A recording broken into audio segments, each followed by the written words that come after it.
My name is Nat Rob, and today is a Thursday, which is my non-working day. I work 4 long days a week as a lawyer.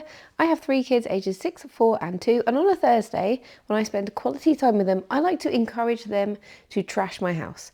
I'm like, just take your clothes off over there on the floor and throw them there. And then if you could just eat that snack, but just leave it right there.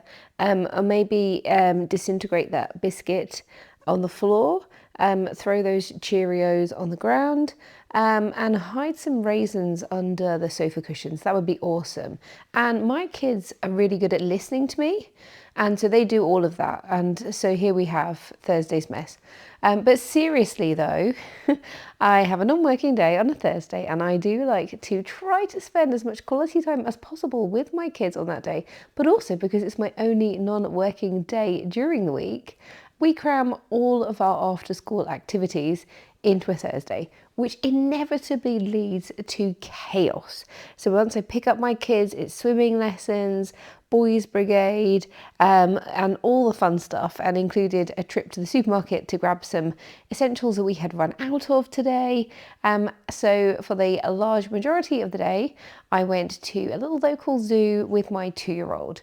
So we had a really fun time. I had a meeting at school in the morning, then we were like running around, left the house, I would say, in reasonably pretty okay place, largely because my husband filled up the dishwasher with breakfast stuff and tidied up from breakfast. And I thought I would just shoehorn that in there because before I started this speed tidy, my husband said to me, I'm worried that people watching this video will be like, where is your husband in all this? And why is he not helping you? So the answer to that is, I told my husband not to touch the kitchen because I was like, oh wow, this is a mess. So when we took the kids up to bed, did the bath and bedtime routine, I was like, oh my God, this place is trashed. But it looks so terrible. I know I can turn this around with a manic run around like a headless chicken speed tidy. So I said, don't touch the kitchen. I'm going to film it. So there's your answer. And he is instead working, which is his usual activity that he loves to partake in of an evening, is working. He's a civil servant and he's very busy. So there he is, eating yogurt whilst working. And I have set the timer for 30 minutes. I initially actually was going to set the timer for 20 minutes. I hesitated, set it for 20 minutes, and then I was immediately like, who am I kidding? This is going to be longer than 20 minutes. But I set it for 30 minutes and I'm really hoping that I can get it all done in that time. I absolutely find that setting a timer makes me work way faster. Like, I think if I didn't have a timer set, this could take me over an hour to sort out. But I know if I set a timer and I run around, like, I could easily like over half that time. And I have just found that over and over again, it really works for me. I actually bought this timer originally when I first started potty training my first kid, and it was recommended to me to get a timer that was like had this visual element of the coloured time block disappearing, as well as like that audible timer, so that the kid, you're not saying like, oh, we're gonna sit on the potty in 15 minutes time and I'll set this timer, and then the timer just beeps and like, hang on a minute, what happened there? Like, they can actually see the 15 minutes count down. But then I found that my brain just like works in a certain way. I guess I respond really well to this visual timer. I use it all the time. It's one of my favorite things. So if I'm going to declutter, if I'm going to clean, if I just need to get my head down at work. I also do have an app on my phone which I use, like a productivity app when I'm at work. If I find myself like really procrastinating, which I am prone to do, I am a procrastinator. So if I'm there like, oh God, I don't want to do this, or like, how am I gonna tackle my massive to-do list today? And then I just find myself staring or wasting time doing something that I shouldn't be doing, then I use this app called Bear Focus. And so it like gives you typically like 25 minutes of focused time. It only works if you turn your phone face down. And then you can set it to have like background music or sounds. I always have like this trickling stream noise, which is very therapeutic. And then I always find that when it does this lovely little whistle when the time runs out, and encourages you to take like a 5-minute break. But I usually just go, you can like skip that and go straight on to another focused 25 minutes. And I think you can adjust those times. That might just be what I've got it set for. But anyway, I always like skip that first break and then take the second break. Or like go make a cup of tea or whatever, or stretch my legs. So I find that super helpful. If you think that a timer kind of method helps you focus and you struggle at work, I recommend Bear Focus. So check that out. It is a paid for app, but it's only like a few quid. It's totally worth it, in my opinion. So when I have a big mess in the kitchen, I always start with emptying the dishwasher if it needs emptying, which it did in this case, and then filling it back up and washing up. And 9 times out of 10, that will remove a lot of mess from my kitchen. I thank every day since I have got a dishwasher. It's like the best thing ever. And we didn't have a dishwasher in our house until we had an extension put on, because my previous kitchen was tiny. Like where I'm standing right now, that was like outside space. That was not part of the house originally. And our kitchen was so tiny. It's now our utility room and downstairs loo. But those areas, like I look at them sometimes, I'm like, wow, that was my kitchen. Like you couldn't fit 2 people in the kitchen at one time, and you absolutely could not have sacrificed any of the cupboard space for a dishwasher. So yay the dishwasher. I'm a big fan. But if I have like 5-10 minutes before someone's going to come around to my house, say, and it's looking like a bomb has gone off, then I always fill the dishwasher and just fill the sink with hot soapy water and chuck everything else in there. So like everything that needs hand washing just goes in a sink full of hot soapy water, and then I just tidy. Like cleaning before people come around like last minute is not a good idea. Like only clean, basically the only thing I would ever clean before a last minute visitor is the downstairs loo. I always give that a quick wipe round so that it is in a good usable condition. I do have young children. I've got 2 young boys. So that's the only thing though that I would clean. Like I wouldn't clean anything else. It's tidying, getting stuff put away makes the biggest visual impact when you don't have a lot of time. So that is kind of ish what I'm aiming for here, except I know I've got a little bit more time. And once I have done like the washing up, and I will then tidy. So there's no point wiping anything down until I've got rid of stuff. I do try to make sure like I'm looking around and thinking, are there, things that need to all go in one space? Like, so, there are loads of things that need to go upstairs. Then I'll try and gather them all up together. Again, like if I had a visitor that was coming around like 5-10 minutes.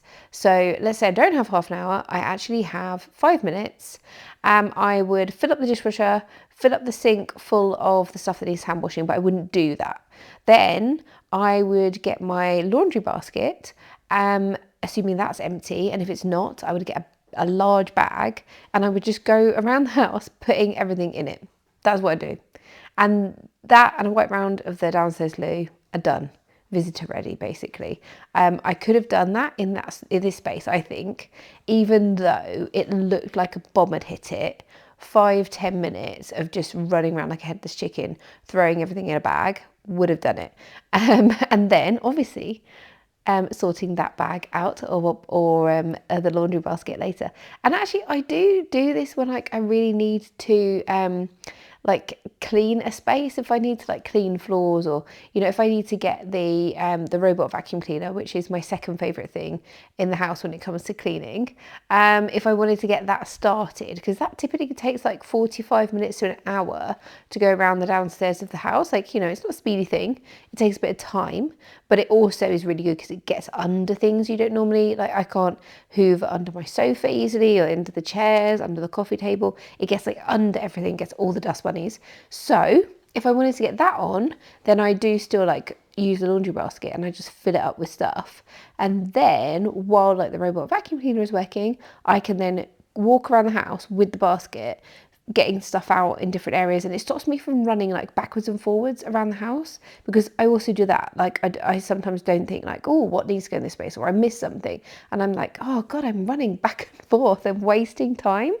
But if you put everything in a basket, you don't do that. So that's my other tip. So I am wiping down the surfaces now, getting rid of all the sticky marks. One thing I did not do during this clean was I did not put the robot vacuum cleaner on. I did not do anything with the floor. So what I will do tomorrow, which is Friday, working from home tomorrow, I will put the robot vacuum cleaner on after breakfast, after the kids are at school. I will speed mop, and I will hoover, because I did not hoover today. I have like my typical Thursday jobs, and typically on a Thursday I try to run the hoover around, and then I try to clean the downstairs loo, and then like bleach the sink and the kitchen work surfaces. And because we were at the zoo, I did not do those things today. I have not done them, and I did not do them as part of this clean.